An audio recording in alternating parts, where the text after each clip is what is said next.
वन्दे अहं श्रीगुरुं श्रीयुतपदकमलं श्रीगुरुन् वैष्णवांश्च श्रीरूपं सद्गुरुजातं सहगणरघुनाथान्वितं तं सजीवम् साद्वैतं सावधूतं परिजनसहितं श्रीकृष्णचैतन्यदेवं श्रीराधाकृष्णपादान् सहगणललितां श्रीविशाखान्वितांश्च वन्दे श्रीकृष्ण चैतन्य नित्यानन्दो सहदितो गौरत्वये पुष्पवन्तो चित्रो सन्दूतमनदो कनकरुचिरगौर सर्वचित्तयकचौरव प्राकृतिं मधुरं देवं पूर्णलावण्यकिरम् ललिता कलिता रूप कन्दर्प भूप सदा स्फुरतु हृदि नटेन्द्र श्री श्री नवद्वीप चन्द्र जय गदाधर गौरांग नित्यानंद कृपानिधि साद्वैतं श्रीवासदि प्रबन्धो नमस्तुते जय गुरवे गौरचन्द्राय राधिकावतदालये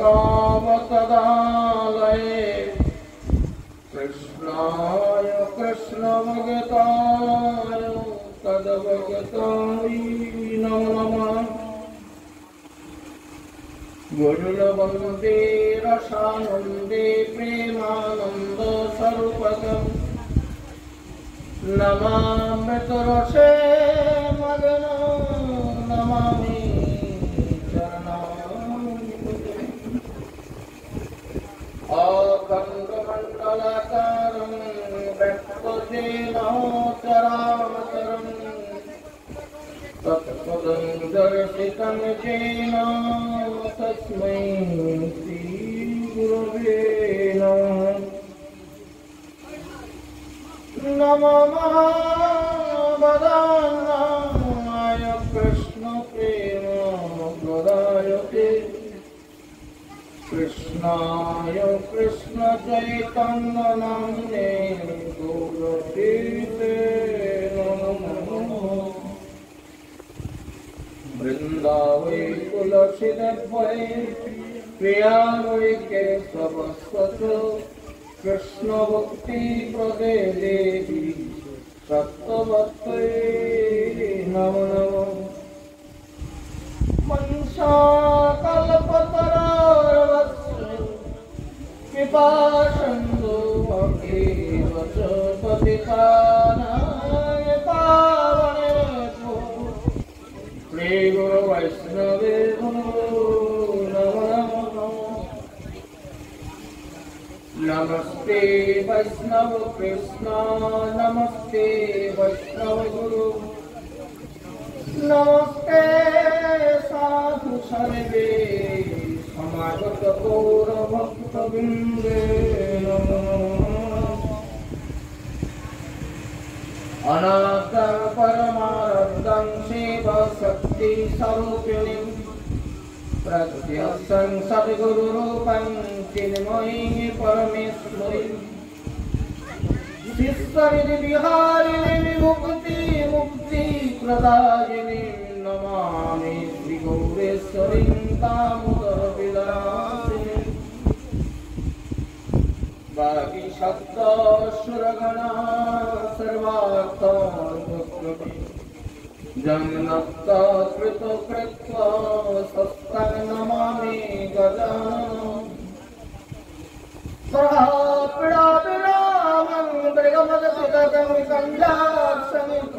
কান্তং স্মেত শুভদন্তং সাহরণ্যস্তবিনং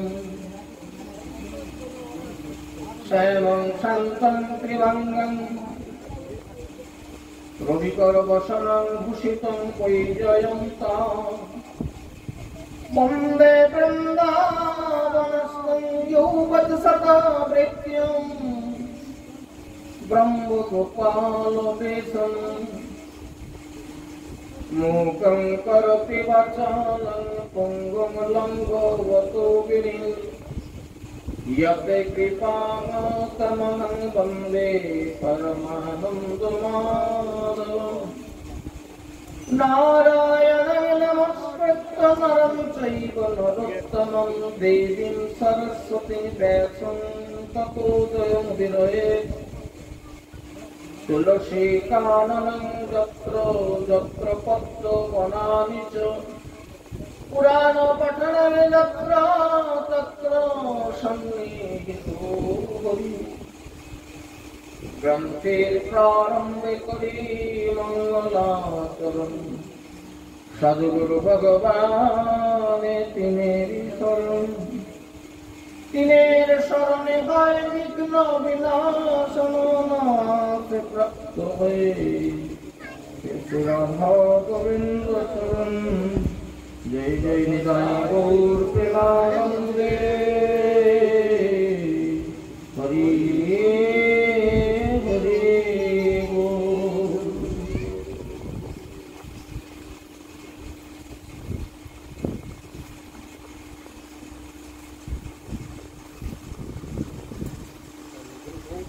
समागत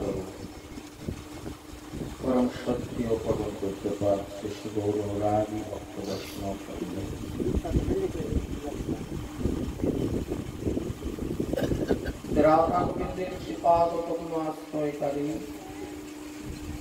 तथा गौर गोविंदेर लीला रस कथा शुभामृत आस्वादन कृपा भक्तवृंद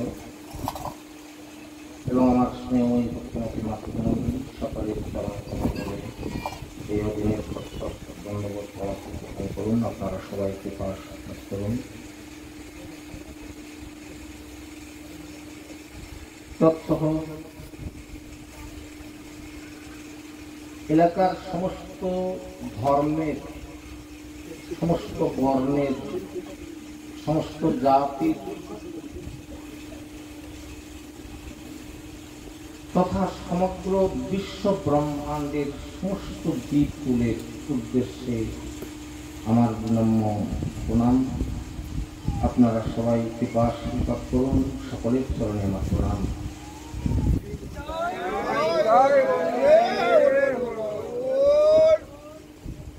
সকলের সম্মান করিতে শপথি দাও প্রভু দয়া করে, তবে তো ভজিব হরিনাম সুখে অপরাধ তবে দূরে। আমি নিতান্তই অধম পামর্জন, যার পক্ষে ভাগবত কথা আস্বাদনে নিতান্তই আমি অযোগ্য ব্যক্তি। সে কথা একটু পরেই আলোচনা হলে বুঝতে পারবেন যে আমি কতটা পামর ব্যক্তি, যার পক্ষে ভাগবত আস্বাদনের অধিকার নেই। তথাপি ধৃষ্টতা আর আপনাদের কৃপা আশীর্বাদ এইটুকু মাথায় নিয়ে আপনাদের সম্মুখে উপস্থিত হয়েছি পুনর্ভাগবত কথার সঙ্গে। আপনারা সবাই অবগত আছেন যে মহারাজ পরীক্ষিতকে গতকালকে অষ্টমী তিথিতে, ভাদ্র শুক্লা অষ্টমী তিথি শ্রীমতী রাধারানীর আবির্ভাব তিথিতে ব্রহ্মসাপ গ্রস্ত হয়েছিলেন এবং এই তাল নবমী থেকে, পাঁজিতে দেখবেন আজকে তিথিটা তাল নবমী বলা আছে, এই তাল নবমী থেকে আগামী পূর্ণিমার পূর্ণ দিবস পর্যন্ত শ্রীমদ্ ভাগবত কথা আস্বাদন করে যিনি কিনা জীবন মৃত্যুর সন্নিকটে পৌঁছে গিয়েছিলেন, আমরা সেই ভাগবত সপ্তাহে, যদিও আমরা নিয়ম অনুযায়ী, শাস্ত্রের নিয়ম অনুযায়ী ভাগবত সপ্তাহ প্রতিপালন করতে পারি না, কেননা সে অনেক ব্যয় সাপেক্ষ, আমাদের জগতের মানুষের পক্ষে সেটা সম্ভব নয়। অনেক পণ্ডিত বর্গের প্রয়োজন। একজন সকালে সমগ্র সংস্কৃত যে পারায়ণ, যেদিনের যতটা অংশ ততটা পাঠ এবং বিকেল থেকে রাত্রি পর্যন্ত সেটা প্রবচন, এটি শাস্ত্রের নিয়ম। কিন্তু আমাদের ক্ষুদ্র পরিসরে আমরা সেটা করে উঠতে পারি না।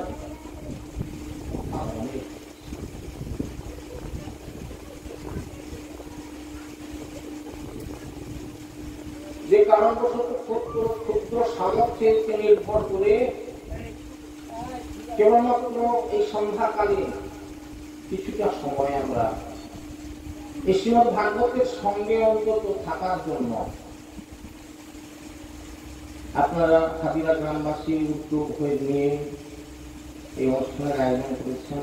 আর আমরা শ্রী চৈতন্য ভাবনামৃত সংঘের পক্ষ থেকে আমাদের এটিকে প্রচারমূলক অনুষ্ঠান হিসেবে বর্তমান বৎসরে আপনাদের গ্রামে এসে উপস্থিত হয়েছি। আমি খুব ধন্য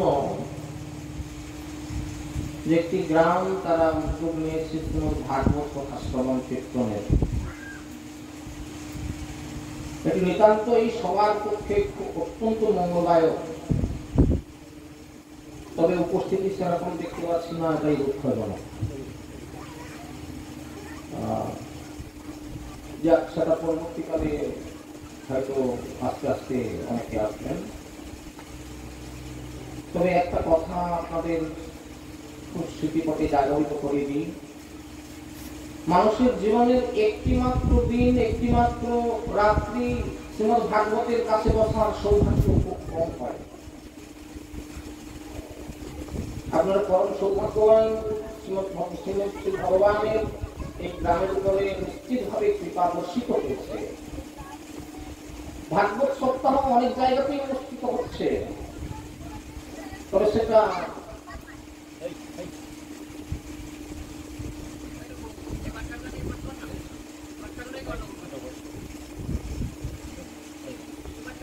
বিভিন্ন সময়ে হয়। কারণ এটা তো বর্ষাকাল, অনেকে মনে করে যে এই সময়টা ভাগবত সপ্তাহ না করে অন্য সময় করব। কিন্তু এর একটা বৈশিষ্ট্যতা আছে। এই যে সময়টি, এটি হচ্ছে আক্ষরিক ভাগবত সপ্তাহ। যে সময়টাতে মহারাজ পরীক্ষিত ব্রহ্মসাব্যস্ত অবস্থায় কোন কিনারা পাচ্ছেন না, কোন পথে যাবেন, মুনি ঋষিরা কেউ বলছেন চাকরি করুন, কেউ বলছেন অমুক করুন তমুক করুন ইত্যাদি নানা কিছু বলছেন। ঠিক এমনি সময় সুখদেব ঋষিপাদ নিজের কৃপা করে, এই জায়গাটা খুব মনে রাখবেন, সুখদেব ঋষিকে কেউ ডাকতে যায়নি, মহারাজ পরীক্ষিত তাকে আমন্ত্রণ করে নিয়ে আসেননি। তিনি অযাচিতভাবে মহারাজ পরীক্ষিতের রাজসভায় এসে সিদ্ধান্ত দিয়েছিলেন অল্প আয়ু সম্পন্ন মানুষের এই কলিযুগে একমাত্র মুক্তির উপায় হচ্ছে এই শ্রীমদ্ ভাগবত কথা শ্রবণ। যতক্ষণ আমাদের শরীরে প্রাণ আছে সেইটুকু সময়কে কাজে লাগিয়ে আমরা যদি কেউ মনে করি আর বাবা আমার বয়স হয়ে গেল, কদিন বাজে আর ভাগবত শুনে আসছে, এরকম অনেক লোকের কাছে অনেক শুনতে পাই বিভিন্ন দেশে ঘুরে। এই কথাগুলি না বলা অত্যন্ত ভালো। সুখদেব ঋষিপাদ বলেছিলেন যেটুকু সময় আছে, যেটুকু সময় আছে, আর এতদিন ফাঁকি ফক্করি করে যা করছেন করছেন, আজকে 7 বছর বয়স হয়েছে, 14 হয়েছে, 80 হয়েছে, যা হয়েছে পেয়েছে, যেটুকু আর সময় আছে সুখদেব ঋষিপাদ বলেছিলেন সেই সময়টুকু কাজে লাগিয়ে হে মহারাজ পরীক্ষিত 3টে কাজ করুন। ওই 3টে কাজ কি আপনারা খুব মনে রেখে দেন। 3টে কাজ হচ্ছে হরিকে শ্রবণে রাখুন, হরিকে বচনে রাখুন, আর হরিকে মননে রাখুন। হরিকথা শ্রবণ করুন, হরিকথা কীর্তন করুন, আর হরিকে অন্তরে চিন্তা করুন। যেটুকু সময় আছে এইটুকু সময়ের মধ্যেই মহারাজ পরীক্ষিত মুক্তি প্রাপ্ত হয়েছিলেন, যেদিনকে তারা মৃত্যুর কোনো ভয় ছিল না, তিনি জন্ম মৃত্যুর পরপারে পৌঁছে গিয়েছিলেন। আমাদের সব থেকে সৌভাগ্যের বিষয় যে আমরা সেই সময়টাতে, যে সময়টাতে সুখদেব ঋষির মুখ থেকে ভাগবত কথা শোনা গিয়েছিল, এই সপ্তাহে সুখদেব ঋষির কৃপা বর্তমান আছে, যে কারণবশত ক্ষুদ্র পরিসর হোক আমাদের যেটুকু সম্ভব সেইটুকুর মধ্য দিয়ে আমরা প্রতিদিন এই ভাগবত সপ্তাহ প্রতিদিন শ্রীমতের ভাগবত সম্মুখে আমরা বসে আমাদের যতটুকু সম্ভব যতটুকু জ্ঞান ততটুকু দিয়ে আমরা সেই শ্রীমদ ভাগবতকে একটু আস্বাদন করার চেষ্টা করব। সেগুলি আমাদের কাছে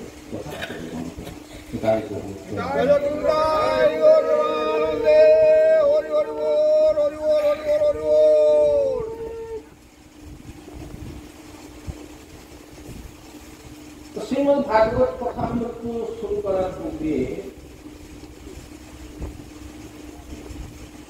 কয়েকটি কথা তাদের ব্যাপারকে জানাই।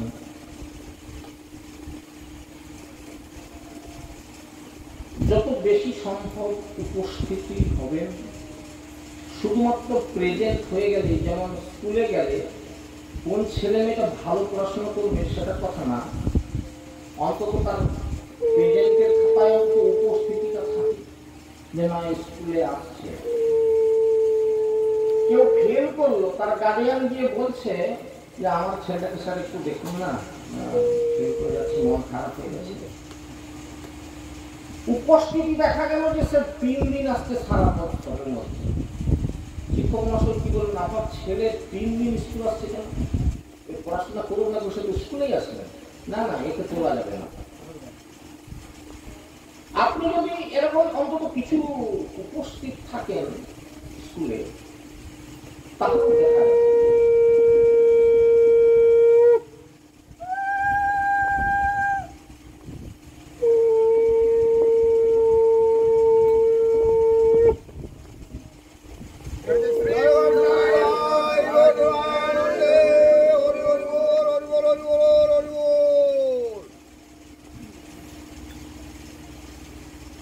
সেই জন্য এখানে শ্রীমদ ভাগবত উপস্থিত আছেন, তুলসী মহারানী উপস্থিত আছেন। আর আপনারা যারা এর কাছাকাছি এসে গেছেন বা আসনে বসে গেছেন, আপনারা মনের দিক থেকে পরিষ্কার হয়ে যান যে আপনাদের নাম প্রেজেন্ট হয়ে গেল আজকে। এই তুলসী মহারানীর সাক্ষী, এই শ্রীমদ ভাগবত সাক্ষী, প্রেজেন্ট আপনাদের হয়ে গেল।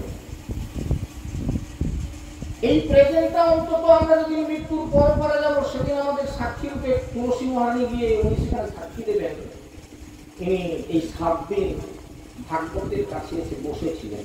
ভূমি ছিল ভালো কথা, কিন্তু অন্তত ভাগবতের কাছে উপস্থিত ছিলেন, এটাও যথেষ্ট। এই জন্য আমি তো কানা মানুষ, আমি পড়া মানুষ, বসতে ভালো পারি না। ঠেক দিয়ে বসুন, পেছন দিকে শুয়ে পড়ুন, ঘুম পায়, ঘুমিয়ে পড়ুন। এতটা বলছেন, আমি বলছি না, একটা গ্রন্থ বলছেন, যদি ঘুমিয়েও থাকে, ওই যে নিঃশ্বাসের মতো যে শ্বাস প্রশ্বাসটা চলছে না, চলেনি, চলছে তো। এই যে বাতাসে ভাগবত কথাটা ভাসছে, ওই শ্বাসটা তো তার মধ্যে যাচ্ছে, ঘুমিয়ে থাকুন এখানে, তাতেও ক্রিয়া। এতটা কথা। তারপরে যদি বলেন যে না ঘুমাবো, বরং আরামের ঘরে ঘুমাবো, ওই সময় আমি তার কপাল না। শ্রীমদ ভাগবত কথা শুরু করার পূর্বে যে কথাগুলো বলতে চেয়েছিলাম, এটা এক নম্বর কথা। সুতরাং উপস্থিত হবেন প্রত্যেকে। দ্বিতীয় কথা হচ্ছে স্যার, আপনি নীরবতা বজায় রাখবেন। আপনি যদি কথা বলেন বা অন্য কেউ বাচ্চা একটা গোলমাল করছে, আপনারা সেটা চেষ্টা করবেন। ওইটা যদি আমার কানে আসে, ওটা যদি আপনার কানে যায়, আপনারা কি ভাগবত শুনছেন, এই জন্য নীরবতা পালন করবেন। এটার প্রতি খুব দৃঢ় মনোভাব দেবেন। প্রত্যেকে চেষ্টা নেবেন, কোনো বাচ্চা গোলমাল করছে, আপনারা তাকে বসিয়ে দেন বা তার মা বাবার কাছে তাকে পৌঁছে দেন। 3 নম্বর যে কথাটা বলবো, তুলসী কানন যত্র যত্র পদ্মনামি চ পুরাণ পঠনম যত্র তত্র সন্নিহিত হরি। ভাগবত কথাটা আজকে শুরু হলো, আসনটা পাতা হয়েছে আজকে বিকেলে। কথাটা অনেকদিন আগেই আলোচনা চলছে, হাবিবা গ্রামের ভাগবত কথা হবে। ভগবান জানতে পেরে গেছেন, ওখানে গেলে আমার কথা হচ্ছে, তিনি এত খুশি হয়ে যান। ভগবানকে খুশি করার সব থেকে বড় উপায় হচ্ছে তার নাম গুণগান কীর্তন করা, তার কথা কীর্তন করা। ভগবান এত খুশি হয়ে যায়, যেখানে হয় তিনি সেখানে পৌঁছে যায়। এই জন্য শাস্ত্র বলছে তুলসী কানন যত্র যত্র পদ্মনামি চ পুরাণ পঠনম যত্র তত্র সন্নিহিত হরি। তার সামনে এসে ওরই বসে যায়। আপনারা তো অনেক পরে এলেন, আসন পাতা হয়েছিল আগে থেকে, আমি এসে দেখলাম যে আসনে কেউ নেই, আসন পাতা আছে না, আমি দেখতে পাইনি। আমার চক্ষুতে এই পাপ চক্ষুতে আমি দেখতে পেলাম না, কিন্তু ভগবান এখানে বসেছিলেন। কেন? তিনি বলেন আপনারা কখন আসবেন আসুন, আসন যখন পাতা হয়ে গেছে আমি অন্তত দিয়ে বসি। তত্র সন্নিহিত করে তার সামনে এসে স্বয়ং ভগবান শ্রীহরি বসে থাকে। এই জন্য প্রত্যেকদিন আপনারা আসলে আগে আসনে প্রণাম করে বসবেন। এই নীতিগুলো কেন বলছি? জ্ঞান দেওয়ার জন্য না। আমরা যতটুকুই আসি না কেন, যতটুকুই পালন করি না কেন, সেটা যদি সঠিক পথে হয় তাহলে কাজে লেগে যাবে। এই প্রণামটা করে দিলে কি হয়, না করলে কি হয় একটু বলে দিই। আজকে শুরুতে কথাবার্তা বলে, এখানে যখন আপনি প্রণাম করবেন, আপনারা চোখে দেখতে পাচ্ছেন না, আমরা দেখতে পাচ্ছি যে প্যান্ডেল খালি আছে, কিন্তু না, খালি নেই। অন্তরিক্ষ থেকে অনেক মুনি ঋষি বৃন্দ, অনেক আত্মা, শুদ্ধ আত্মা, তারা ভাগবত কথা শ্রবণের জন্য এখানে এসেছেন। তাদেরকে আমরা চোখে দেখতে পাচ্ছি না। তারা কোথা দিয়ে এলেন, আসলে কোথা দিয়ে বসলেন? তাহলে আসনের উপর দিয়ে এসে বসেছেন, তাদের চরণ ধরে পড়ে আছে সামনাসামনি রাস্তাঘাটে। আপনি যদি সেখানে প্রণামটা করে দেন, মাথাটা নোয়ালেন ওই মাটিতে, ওই মাটিটা যেটা আপনার মাথায় যে ধুলোটা লাগলো, এই ধুলোটা হচ্ছে তাদের চরণ ধুলো। ভগবান এসে উঠেছেন, এই ভগবানের পাদ পদ্ম আপনার মস্তকে লেগে গেল, আপনি ধন্য হয়ে গেলেন। আর আপনি এসে কি করলেন, মাথাটা নোয়ালেন না, এর উপরে পা দিয়ে উঠে গেলেন, তো লাত মারা হয়ে গেল। বোঝা গেল? এই জন্য আসলে আগে মাথাটা নোয়ে তারপর আসন বসা, তাহলে আমরা পূর্ণ হবে। তদ্বিদ্ধির পরিপাতেন পরিপ্রশ্নেন সেবয়া উপদেক্ষন্তিতে জ্ঞানং জ্ঞানীন তত্ত্বদর্শিন। যদি আপনি তত্ত্বদর্শী হতে চান, যদি আপনি জ্ঞানী হতে চান, যদি আপনি জীবনে কিছু সাধন ভজন করতে চান, আগে প্রণামটা করতে শেখেন। এই প্রণাম কতগুলো কাজ করে দেখুন। একটা বাড়িতে বাবা মা ছেলে মেয়ে ইত্যাদি নিয়ে আমরা বাস করি। মায়েরা তুলসী তলায় সন্ধ্যা দেয় প্রত্যেক দিন। যারা ঠাকুমারা আছেন এখন, তারা কথাগুলো বলতে পারবে। আজকের মায়েরা তুলসী কথাটা প্রায় চালু নেই, বন্ধ হয়ে গেছে। সেটা কি? তুলসী তলায় সন্ধ্যা দেওয়ার পর, ভগবানের কাছে সন্ধ্যা দেওয়ার পর, বাড়ির যে দেবতারা আছেন, মা বাবা আছেন, শ্বশুর শাশুড়ি আছেন, তাদেরকে প্রণাম করতে হয়, স্বামীকে প্রণাম করতে হয়। এটা সংসারের মায়েরা ভুলে গেছে। সংসারে অশান্তির সীমা নেই। আমি আপনাদের বলবো, ওর প্রভাব শুনে যদি নূতন করে আবার সেই প্রভাবকে, নূতন করে আবার সেই প্রবচনকে আপনারা জীবনের কাজে লাগিয়ে দেন, দেখবেন প্রত্যেকটা সংসারে উজ্জ্বল হয়ে যাবে, প্রত্যেকটা সংসার শান্তিতে পড়ে যাবে। একটা ছোট্ট করে উদাহরণ দিই না কেন, সকাল থেকে স্বামীর মধ্যে ঝগড়াঝাটি একটু হয়েছে, মুখ পাকাপাকি, সন্ধ্যেবেলা সন্ধ্যার প্রদীপটা রেখে দিয়ে ওই স্ত্রী যখন গলায় কাপড় দিয়ে তার স্বামীকে প্রণাম করবে, আপনারা ভেবে দেখুন তো, মুখে হাত দিয়ে একবার। এমন কোন নিষ্ঠুর মানুষ বোধহয় নেই। আচ্ছা, একদিনে না হয় মনটা ঠিক হলো না, আবার পরের দিন স্বামীর মধ্যে ঝগড়া থাকবে। এখন সংসার গেলে দেখতে পাওয়া যায় দীর্ঘদিন স্বামীর মধ্যে কথা হয়। ঘটনা আপনারা পাবেন, গ্রামে গ্রামে পাবেন। শাখা আছে, সিঁদুর আছে, স্বামী নাই। এই ঘটনার তো অভাব নাই দেশে। শাখা সিঁদুর করে ঘুরছে, তার স্বামী কোথায় যেতে যাবে না। কেন নয়? এই ফারাক হওয়ার জন্য, এই সম্বন্ধটা টিকিয়ে না রাখার জন্য। শাশুড়ি বৌমাই ঝগড়া, সন্ধ্যেবেলা গিয়ে একটু শাশুড়িকে প্রণাম করলেন তো, কত নিষ্ঠুর শাশুড়ি আছে দেখলেন। শুধু চালুটা করে দেন। ছেলে মেয়েরা বাবাকে মাকে প্রণাম করতে শিখুন। কোথাও বাইরে যাচ্ছেন, প্রণাম করুন, দেখবেন জীবনটা আনন্দ করে। মা বাবার আশীর্বাদ, বাইরে কোথাও যাচ্ছেন, ওরা তো চিন্তা করে আপনার জন্য। আর আপনি যখন মাকে বাবাকে প্রণাম করে বেরিয়ে যাবেন, ভগবানের কাছে জানাচ্ছি, ছেলেটা বাইরে যাচ্ছে, আমার ভালো তুমি কি থাকা। মা চোখে জল করে যায়, ভগবানের চরণে চোখের জলে সে কাকে আমার ছেলে। তাই তদ্বিদ্যে পরিপাতেন পরিপ্রশ্ন সেবয়া। আর প্রশ্ন যদি করবেন নিশ্চিতভাবে প্রশ্ন করবেন। ভাগবতের সবাই সুখদেব ঋষির কাছে মহারাজ পরীক্ষিত ধর্ম প্রশ্ন রেখেছেন, আপনারাও প্রশ্ন রাখবেন। আমি সুখদেব নয়, আপনারাও পরীক্ষিত নয়, কিন্তু কথা হচ্ছে প্রশ্ন রাখবেন। তবে এই দৃষ্টতা মানেই আপনাদের সব প্রশ্নের উত্তর আমি দিতে পারবো, তবে যদি নাও দিতে পারি তবু প্রশ্ন রাখবেন। আমি অন্তত চেষ্টা করে দেখবো আমাদের যে সমস্ত গুরুবর্গ আছেন, গণিতবর্গ আছেন, তাদের কাছে আপনাদের প্রশ্নটা পৌঁছে দেওয়ার চেষ্টা করবো, এটুকু আপনাদের কাছে কথা দিতে পারি। এই জন্য প্রশ্ন তুলবেন। আপনাদের মধ্যে প্রশ্ন থাকলে শুনে খারাপ করে যাবেন না। চায়ের দোকানে কি বলে বাবাজি এটা বলবো, কি করে বলবো, এটা কি করে হয়, ওইখানে বলবেন না, আমাকে ভাগবতের কথা শুনবেন, ভাগবতের কাছে প্রশ্ন রাখবেন, ভাগবতের কাছে উত্তর দেবেন। চায়ের দোকানে গিয়ে আড্ডা দিয়ে ওই কথাগুলো সেখানে গিয়ে অন্য লোকের সঙ্গে গল্প করবেন না, ওতে আপনার আমার কিছু যায়। এই জন্য পরিপ্রশ্ন সেবয়া। আর প্রশ্ন করবেন এইভাবে, জগতে অনেক জায়গায় খুব ভালোভাবে অনেকটা বয়স হয়ে গেল, কীর্তনের আসরে দাঁড়িয়ে এরকম লোক প্রশ্ন করে দেয়।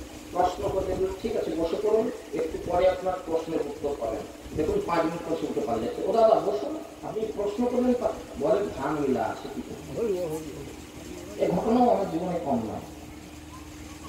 পরিপ্রশ্ন সেবয়া, সেবার দ্বারা তাকে সন্তুষ্ট করে প্রশ্নটা করলেন। প্রণাম করবেন, আপনি ভালো কথা বলবেন, বাবা কথা জানা ছিল। পরিপ্রশ্ন সেবয়া উপদেক্ষন্তে জ্ঞান, তবে তো আপনি জ্ঞান অর্জন করতে পারবেন। উপদেক্ষন্তে জ্ঞান, জ্ঞানী ও তত্ত্বদর্শী, যারা এরকম জ্ঞানী হবে তারাই তত্ত্ববস্তুর সন্ধান করবে, তারাই ভগবানকে লাভ করতে পারবে। তত্ত্ববস্তু কি? মূল তত্ত্ববস্তু হচ্ছেন ভগবান শ্রীকৃষ্ণ, তাকে জানতে পেরে যাবেন। এই জন্য প্রণাম।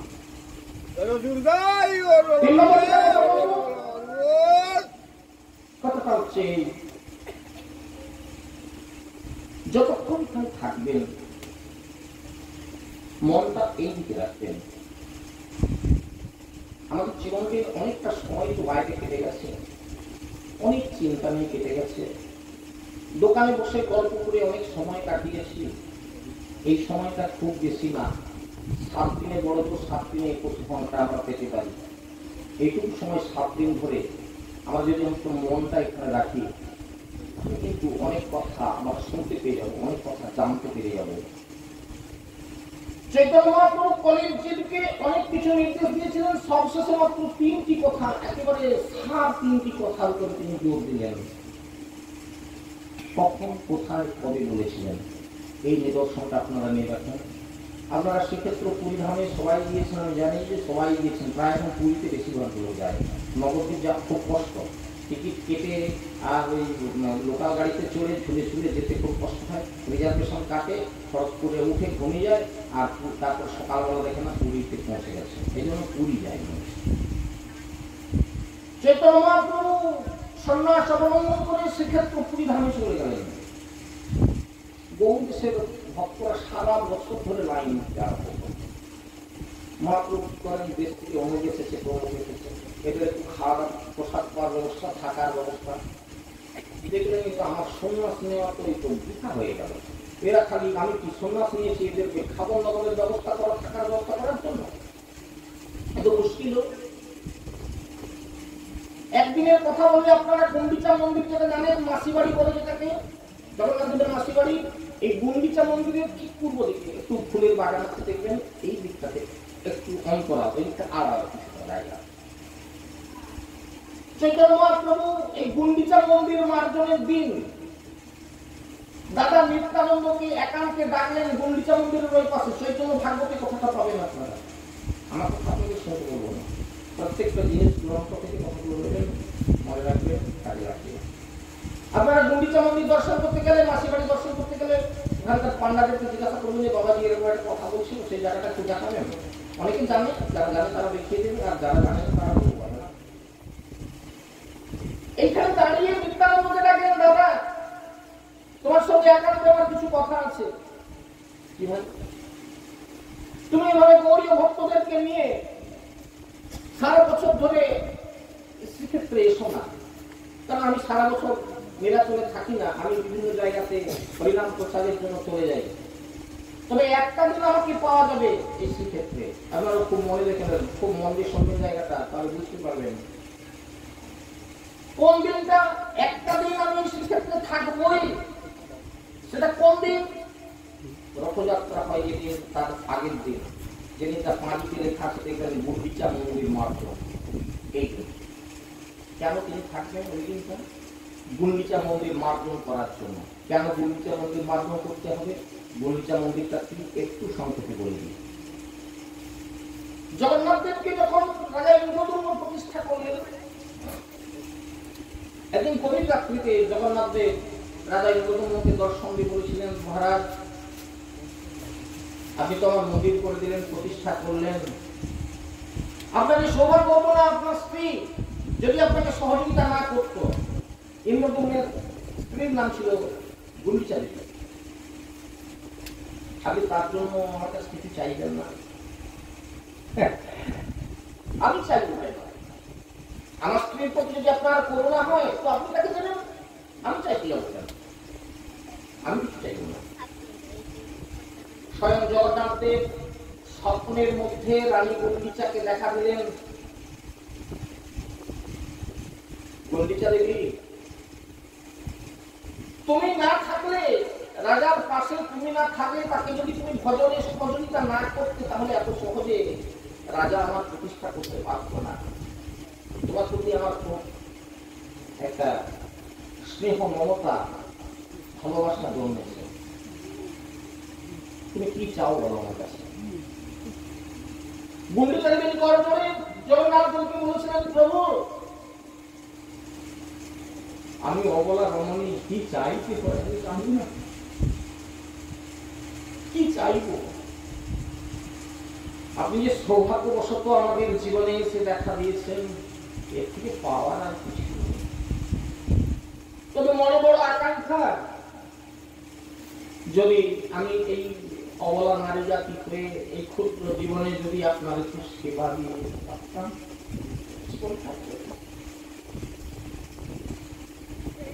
জগন্নাথ দেব রানী গুন্ডিচা দেবীকে বলেছিলেন, গুন্ডিচা তোমার আকাঙ্ক্ষা বুঝতে পেরেছি, তুমি এক কাজ করো, এই মন্দির বাদে, রাজা ইন্দ্রদম্নের নির্মিত জগন্নাথ দেবের মন্দির বাদে তুমি আমার বসার নিমিত্ত একটা মন্দির তৈরি করে দাও, যেটার নাম হবে গুন্ডিচা মন্দির। আর সারা বছরের মধ্যে 7 দিন আমি তোমার মন্দিরে বসে তোমার দেওয়া সেবা গ্রহণ করে তোমাকে তোমার স্নেহের মূল্য দেব, তোমার ভালোবাসার দান দেব।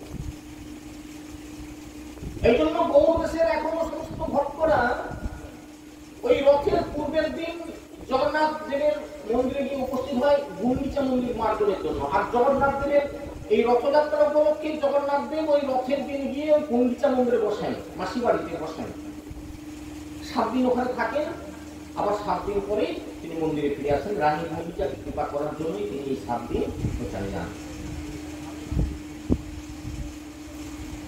চৈতন্য মহাপ্রভু দেখলেন প্রভু জগন্নাথ বিশ্বের জগতের কর্তা, তিনি 7 দিনের জন্য গুন্ডিচা মন্দিরে যান, আর সারা বছর এই মন্দিরটা অন্ধকার হয়ে পড়ে থাকে। আপনারা এখন যদি যান গুন্ডিচা মন্দির দেখতে, দেখবেন ওখানে অনেক ঝুল ফাঁক, অনেক মাকড়সা, আর আপনার এই ছুঁচা পায়খানাটা করে একদম অপরিষ্কার করে রেখে দিয়েছে। বিশাল রান্নাঘর অপরিষ্কার হয়ে পড়ে আছে।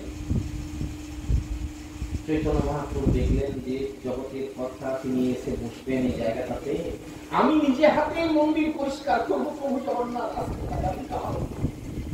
এই জন্য জগন্নাথ দেবের এই গুন্ডিচা মন্দির মার্জন করবার জন্য স্বয়ং চৈতন্য মহাপ্রভু সারা বছর যেখানেই থাকুন না কেন, তার আগের দিন উনি এসে পৌঁছে যান গুন্ডিচা মন্দিরে, নিজে ঝাড়ু নিয়ে আর কলসি বালতিতে জল নিয়ে পরিষ্কার করে ধুয়ে মেজে একদম ঝকঝকে করে দেন। প্রভু জগন্নাথ সে কালকে বসবেন এই বেদিটার উপরে।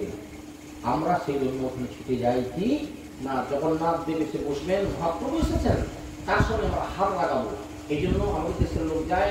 এখন যেটা আপনারা ওখানে দেখতে পান, ওখানে একটা ঝাঁটা বিক্রির একটা ব্যবসা চলে আর ঘটি বিক্রির একটা ব্যবসা চলে, কিন্তু মন্দিরের ভেতরে এখন আর গুন্ডিচা মন্দিরের ভেতরে আমাদেরকে প্রবেশ করতে দেওয়া হয় না। ওখানে ভেতরে আসলে আমরা তো লোক ভালো নয় না, ওই ধুইতে যাওয়ার নাম করে আমরা কেউ কেউ মুছিয়ে দিয়ে চলে আসি, মানে আমরাই গন্ডগোল করে দিয়ে চলে আসি, যে কারণে তো প্রবেশ করতে দেয় না। যত লোক যায় এখন দরজার কাছে জল ঢেলে দিয়ে একটু ঝাঁটাই করে ঝাঁটি দিয়ে চলে আসে, বলে গুন্ডিচা মন্দির মাধ্যমে চলাম। তবুও ভালো মহাপ্রভু এসেছেন নিজে।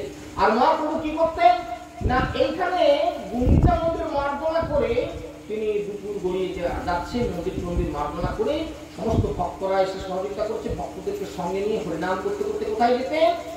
রাজা ইন্দ্রদম্ন সরোবর, যেটা গুন্ডিচা মন্দির পেরিয়ে আর কিছুটা রাস্তা যাবে, খুব বেশি হলে 1/2 কিলোমিটারের বেশি হবে না, এতটা গেলে রাস্তার বাম হাতি ওই যে টেম্পল রোড যেটা চলে গেছে বড় রথ যায় যে রাস্তাটায়, ওই রাস্তাটা আরেকটু কিছুটা এগিয়ে গেলে আপনারা দেখবেন বাম হাতি একটা খুব বড় সরোবর, যেটা রাজা ইন্দ্রদম্ন সরোবর। এই ইন্দ্রদম্ন সরোবরে মহাপ্রভু সমস্ত ভক্তদেরকে নিয়ে স্নান করেছিলেন। আর রানী গুন্ডিচা দেখলেন আমার মন্দির পরিষ্কার করতে এত ভক্ত এসেছে, আমি তাদের একটু সেবা দেবো। এখন যদি আপনারা যান, আগামী বছর যারা যাবেন আমার কথা মনে রেখে দিবেন, ওখানে ওই গুন্ডিচা মন্দির মার্জন করে ওই সরোবরে যদি আপনি স্নান করে উঠবেন, যখন উঠলেই আপনার হাতে কিছু প্রসাদ দেওয়া হবে। সেটা খিচুড়ি প্রসাদ হতে পারে, শুকনো কিছু প্রসাদ হতে পারে, অথবা যখন কিছুই থাকে না তখন অন্তত সর্বসুরক্ষি পাবেন। এটা রানী গুন্ডিচার একটা কিছু আছে এখনো তার, সেই ফান্ড থেকে এই খরচাটা চলে।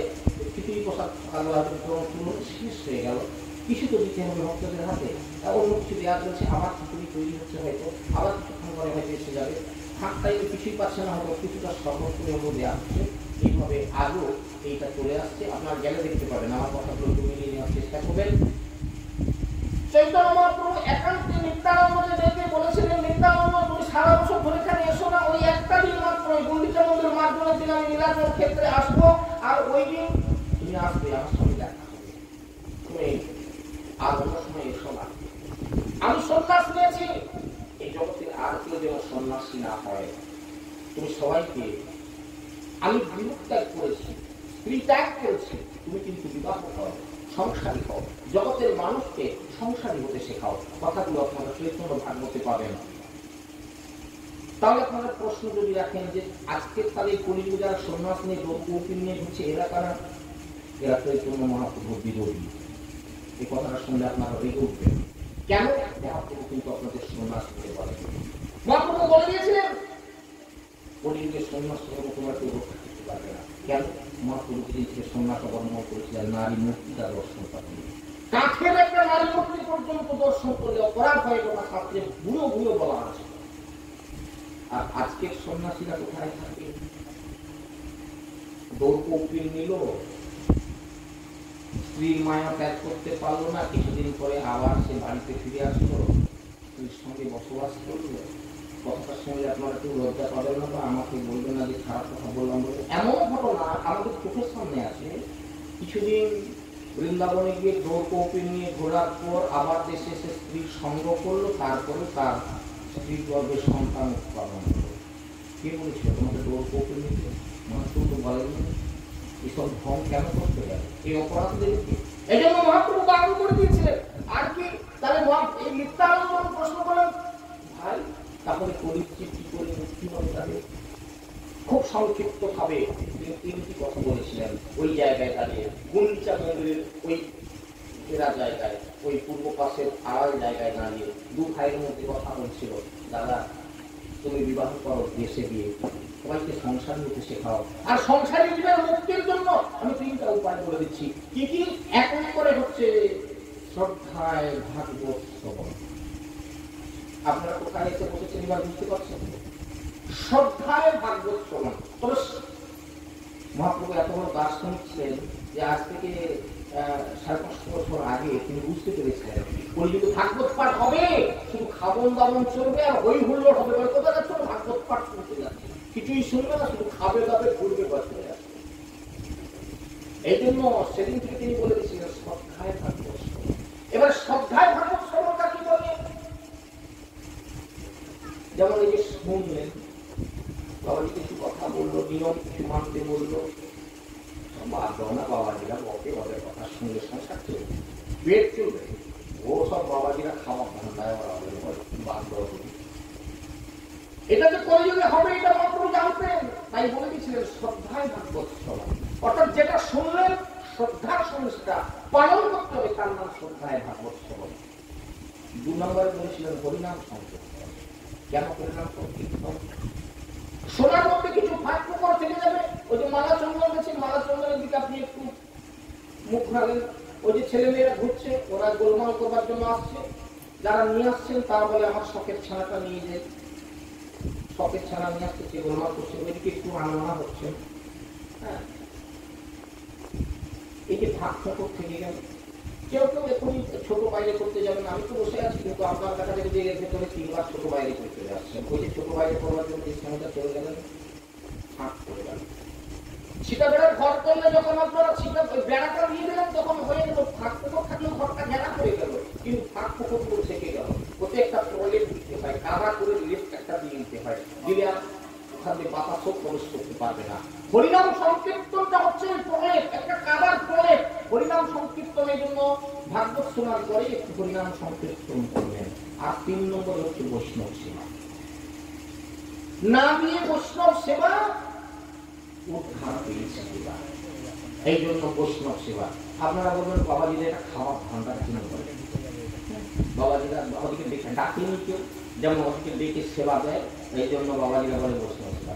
অনেক জায়গায় এখন শুনতে পাই বলে আর কি, কিন্তু এর কারণ সম্পর্কে বর্ণনা করতে চাই তাহলে আজকের কথাগুলো হবে না, সেই কারণবশত আমি আর যাচ্ছি না প্রসঙ্গে।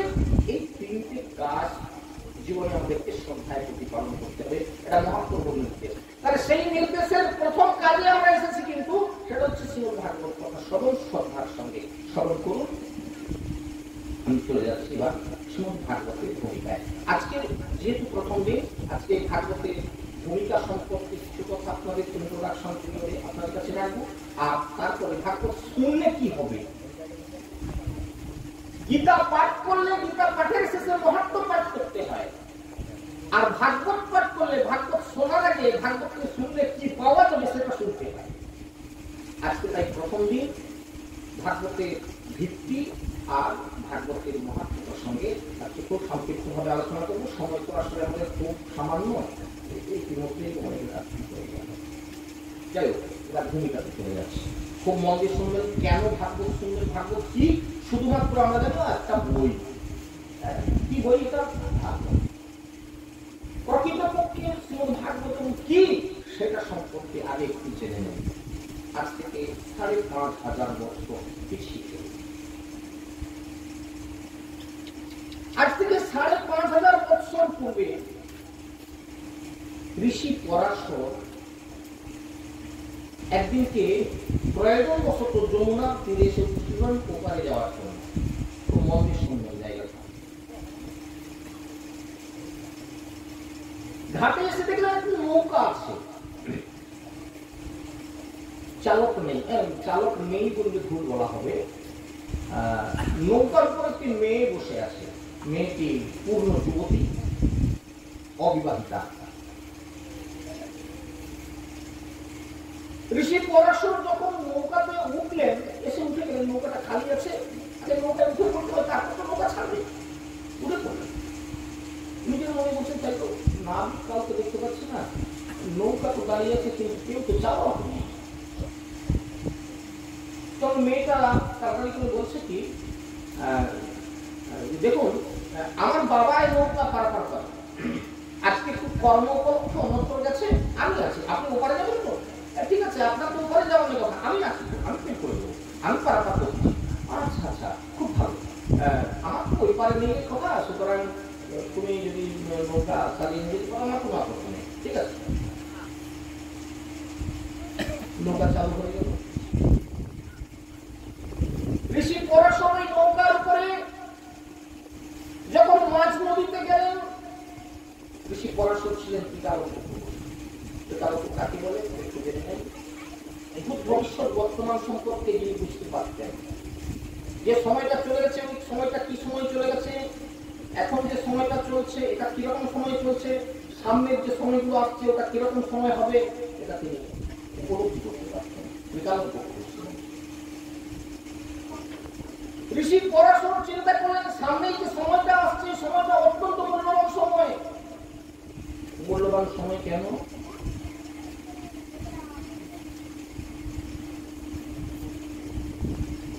বাচ্চাগুলো কীর্তন আমার কানে আসছে।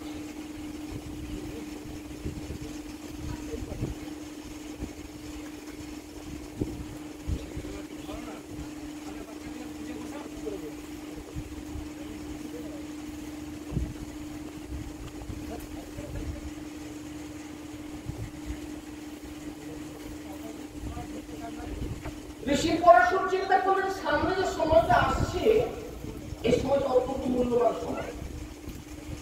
কারণ কি, এই সময় যদি কারোর জন্ম হয়, সামনে যে সময়টা মুহূর্তটা আসছে এই সময়টাতে যদি কারোর জন্ম হয়, সে পারবে পৃথিবীর মানুষকে পথ দেখাতে। কত ভালো কথা দেখুন, সামনে যে সময়টা আসতেছে এই সময়টা যদি কারোর জন্ম হয় তাহলে সে পারবে জগতের কল্যাণ করতে, পৃথিবীর মানুষকে পথ দেখাতে। আপনাদের বুঝতে আশা করি একটু অসুবিধা হবে। এই সময়টাতে যদি কারোর জন্ম হয় তার মানে আপনারা ভাবছেন যে যাদের 9 মাস হয়ে গেছে তাদের এবারে জন্ম হবে না। আসলে আমরা কিছু ভুল তথ্য জানি। আমরা জানি যে সময়টা ছেলেটা ভূমিষ্ঠ হয় এটাই নাকি তার জন্মের কাল। না, আপনারা ভালো করে কান করে শুনে রেখে দেন। আমাদের জন্মের সময় সেই সময়টা, এবং আপনাদের বিচার দিয়ে একটু দেখুন তো কোন সময়টা আমাদের প্রকৃতপক্ষে জন্ম হয়। এটি নারী পুরুষের যখন মিলন হয়, পুরুষের শুক্রাণুর সঙ্গে নারীর ডিম্বাণু যে সময়টা ফার্টিলাইজেশন হয়, মিলন হয়, ওই মিলনে জরায়ুর মধ্যে একটা বুদবুদের আকার ধারণ করে, ছোট্ট একটা কুষ্ঠির আকার ধারণ করে বুদবুদ। ওই বুদবুদটা জরায়ুর মধ্যে কিছুক্ষণ ঘোরাফেরা করে, এপাশ ঘোরাফেরা করতে করতে করতে করতে ওই জরায়ু গাছটা গিয়ে থেকে যায়। যে সময়টা এই ঘটনাটা ঘটে এইটা আমাদের প্রকৃত জন্মের কারণ। এই সময়টা যদি আমাদের গন্ডগোল থাকে তাহলে সবটাই গন্ডগোল, আর এই সময়টা যদি ভালো থাকে তাহলে সেটা ভালো। এবং ভাগ্য আলোচনা করতে করতে যদি আমার সৌভাগ্য হয় সেই জায়গা আস্বাদন করার, তখন আরো ভালো করে এই জায়গাটা বলবো। তারপর কি হয়, ওই বুদবুদ থেকে ওইখানে প্লাসেন্টা সৃষ্টি হয়, যেটাকে গর্ভপুর বলা হয়, ওইটা সৃষ্টি হয়। ওখান থেকে একটা কর সৃষ্টি হয়, যে করটাকে বিজ্ঞানের ভাষায়, মেডিকেল সায়েন্সের ভাষায় বলে অ্যামনিটের কর, যেটাকে আমরা বাংলায় বলি গর্ভরোধ। এই নালীটার মধ্য দিয়ে সন্তানের এই নাভিতে ওই নালীটা জোড়া থাকে। মায়ের শরীরের রস রক্ত থেকে সন্তানটা বড় হয়। সন্তানটা জন্মগ্রহণ করার পর জরায়ু যখন সংকুচিত হয়, আস্তে আস্তে ওই প্ল্যাসেন্টাটা বা গর্ভপুরটা নেমে গেছে।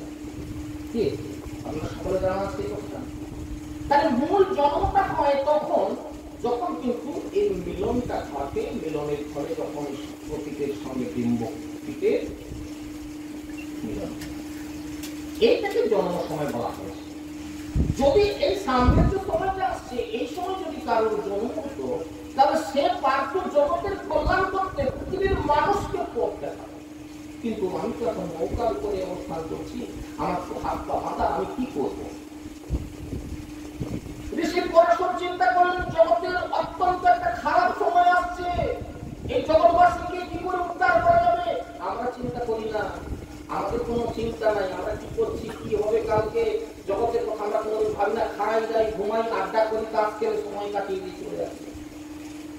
ভাবি কারা ভাবি না, আজও ভাবেন ঋষিরা, যারা যুগ যুগ করে আজও তপস্যা করছেন, অনেক কষ্ট করতে করে বায়ুকে কমে করে বসে আছেন করে বরবস্ত। কিসের জন্য? আমাদের তাদের জ্ঞান লব্ধ বস্তু গ্রন্থাগারে আমাদের কাছে রেখে গেছেন, যে গ্রন্থ থেকে আমরা খুব গল্প দেখাচ্ছি। কিন্তু তাদের উপলব্ধির কথা, তাদের সাধনলব্ধ জ্ঞান, তাদের ভজনলব্ধ কথা। ঋষি পরাশর চিন্তা করলেন আমার তো হাত পা মাথা, এই নৌকার মধ্যে আমি কি করবো? ওই ঋষি পরাশর সেই যুবতীটির রূপে মুগ্ধ হয়ে গেলেন, তার প্রতি আকর্ষণ প্রদান করলেন। ওই যুবতীর সঙ্গে নৌকার উপরে মিলিত হলেন। ভাগবতের সৃষ্টি হচ্ছে, তার ভূমিকাটা খুব মনের সঙ্গে ভাগবতে এটা দেওয়া হয়, কন্দ পুরাণ থেকে এটা নেওয়া।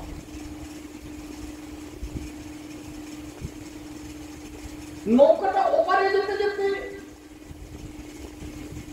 ওই যুবতী রমণীর গর্ভ সম্পূর্ণ হয়ে গেল, যেটা আমাদের জগতে সময় লাগে 9 মাস 10 দিন।